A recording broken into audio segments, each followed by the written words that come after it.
Drago Colossus 1, and I'm here with another video of my personal rig, and this time we're moving on to the motherboard. If a CPU is the heart of a computer, a motherboard is the soul. The motherboard caps basically everything. It decides exactly what you can have in the system, so you always want a good motherboard. And if there is one that is very good, it's the 970 Gaming. Another very good budget level computer part. Now this is an AM3 Plus slot, which is AMD's latest slot up until AM4, which comes out in a couple months I think for the Zen. And then this is DDR3 memory, of course. I'm not even sure if... I think AMD can do DDR4, but this is DDR3. And this comes with several features that in a $100 motherboard are actually very impressive. It is the 970 Gaming, meaning that it shoves basically everything that it can into it, into a very budget-friendly package. MSI is very good at doing this with basically all of the stuff that they make. For one, this, you might see this small line running through here.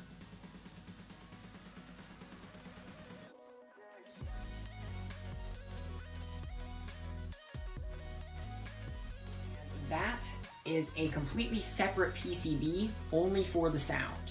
That, I would say, is one of the coolest features of this motherboard.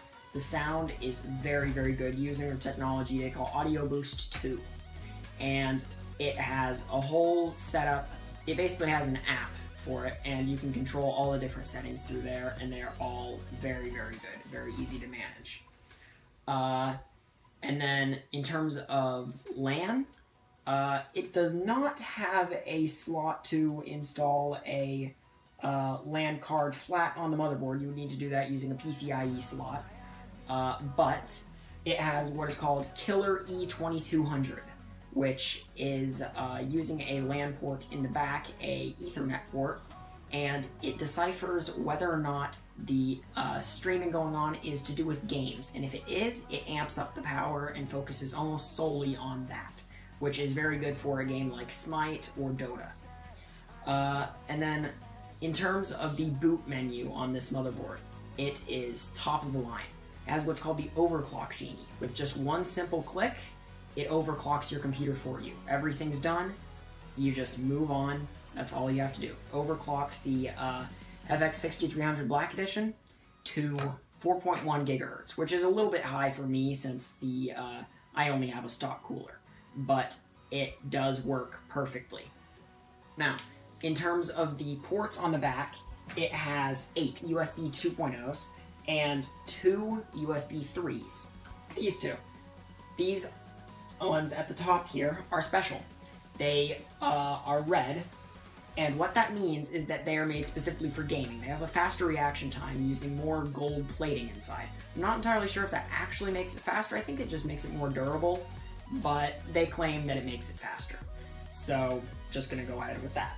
It also has optical audio out, of course, that's mandatory at this point, and then the full array of regular, just regular audio, basically. It has the full 6 ports. The design is obviously very nice. Solid black with the red highlights and the MSI dragon on all different parts, like over here, and then it's got the little metal piece right there that also has an extra one where you can put it on the side of the computer. Now, in terms of PCIe slots, it has 2 PCIe 16s, or 16X, and these can work in tandem. It can support Crossfire and SLI two-way, both of them. But when you do that, the bottom slot becomes PCIe 8X, which is not bad, actually. In fact, it's been shown to not affect performance at all. Besides that, it can support up to 6 USB 2s in the front of your case, as well as 2 USB 3s. It supports up to 6 SATA ports at 6 gigabytes per second, and supports RAID of almost any configuration, as far as I know. It supports up to 32 gigabytes of DDR3 RAM at almost any frequency. The slot, again, is AM3+, meaning that you can have basically an FX CPU, which can be very, very good. In fact, they're AMD's current top-of-the-line CPUs.